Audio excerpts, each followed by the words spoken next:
بسم اللہ الرحمن الرحیم۔ چھوہارا گرم، خشک، خفیف ہوتا ہے۔ رطوبت بلغمیہ، بلغم کی جو رطوبت ہوتی ہے کبھی گلے میں، کبھی دماغ میں، کبھی سینے میں، اس کو قطع کرتا، ختم کرتا ہے، معدہ کو تقویت دیتا ہے، پیٹ کے، شکم کے کیڑوں کو قتل کرتا ہے۔ لیکن بعض دیکھا ہوا، ریح، نفع پیدا کر دیتا ہے، ہوا بھری جاتی ہے بعض دفعہ۔ اس کی اصلاح اس طرح ہے، وہ جو نفق پیدا کرتا ہے نا، ہوا ریح پیٹ میں پیدا کرتا ہے، اس کی اصلاح اس طرح پر ہوتی ہے کہ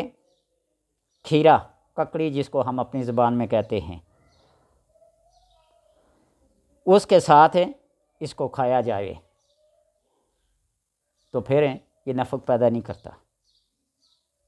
جیسا کہ حدیث میں وارد ہے کہ رسول اللہ صلی اللہ علیہ وسلم چھوارے کو ککڑی کے ساتھ، کھیرے کے ساتھ ملا کر کھایا کرتے تھے، اور فرمایا کرتے تھے کہ اس کی سردی اس کی گرمی کو معتدل کر دیتی ہے، اور اس کی گرمی اس کی سردی کو، یعنی کھیرے کی سردی چھوارے کی گرمی کو، اور چھوارے کی گرمی کھیرے کی سردی کو، دونوں ایک دوسرے کے ساتھ مل کر اعتدال کی راہ پہ آ جاتے ہیں۔ اور اس طرح وہ کمزور جسم لوگ، بچے جو اپنا وزن نہیں بڑھا سکتے، اپنا قد نہیں بڑھا سکتے، کھجور یا چھوارے کے ساتھ کھیرا کھلایا جائے تو وہ کیا ہو جاتے ہیں، گوشت پیدا کرتے ہیں، قد بڑھاتے ہیں اور صحت مند ہوتے ہیں۔ حضرت ام رمان، حضرت عائشہ رضی اللہ تعالی عنہا کی والدہ محترمہ، جب آپ صلی اللہ علیہ وسلم کے ساتھ نسبت طے ہوئی نا حضرت عائشہ رضی اللہ تعالی عنہ کی، تو انہوں نے کھیرے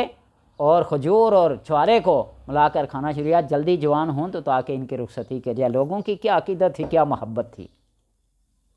اور ایسی کھانسی جو کسی طرح بھی جانے کا نام نہ لیتی ہو، خشک ہو یا تر ہو،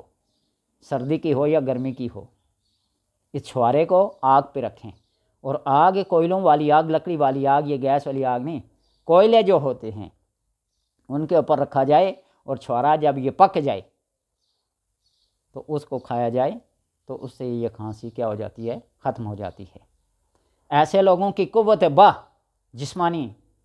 طاقت کے علاوہ قوت مردمی جس کو کہتے ہیں، وہ ختم ہو جائے تو یہ 3 سے 5 چھوارے دودھ کے اندر بھگو کر، ابال کر، گٹھلی نکال کر ان کو کھایا جائے تو قوت و طاقت پیدا ہوتی ہے، مادہ منویہ بڑھتا ہے، قوت حافظہ بڑھتا ہے، اعصاب کی مضبوطی ہوتی ہے۔ تو لہٰذا اللہ تبارک و تعالیٰ سے دعا ہے کہ اپنی ان نعمتوں کی قدر کرنے کی توفیق عطا کرے تاکہ ہم کھا کر اس کا شکر ادا کریں۔